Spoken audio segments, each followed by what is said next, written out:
Chapter 1. The Right to be Rich.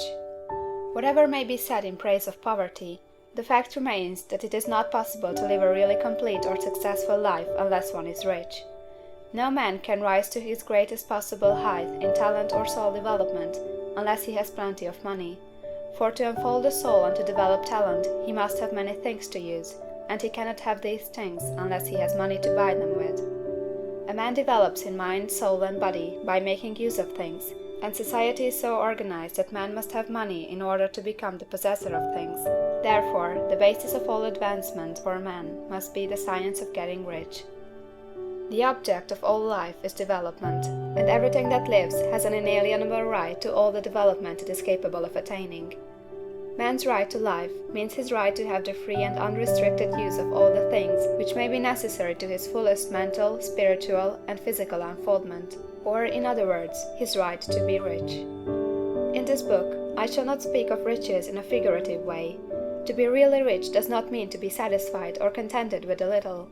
No man ought to be satisfied with a little if he is capable of using and enjoying more.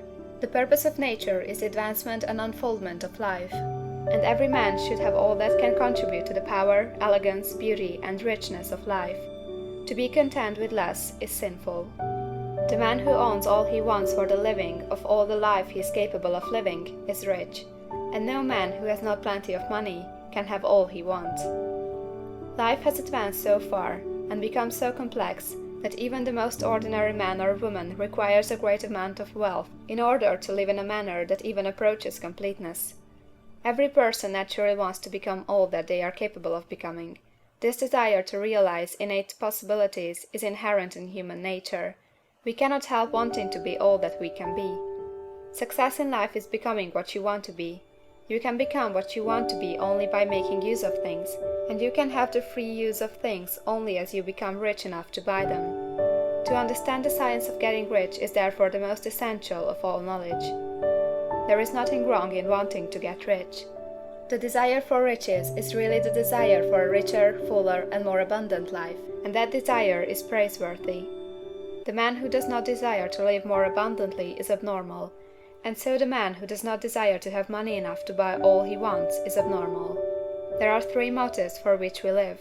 We live for the body, we live for the mind, we live for the soul. No one of these is better or holier than the other. All are alike desirable, and no one of the three, body, mind, or soul, can live fully if either of the others is cut short of full life and expression.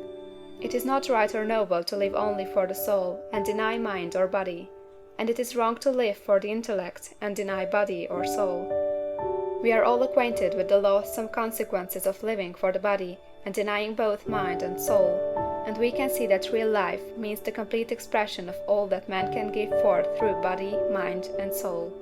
Whatever he can say, no man can be really happy or satisfied unless his body is living fully in every function, and unless the same is true for his mind and his soul. Wherever there is unexpressed possibility, or function not performed, there is unsatisfied desire. Desire is possibility seeking expression, or function seeking performance.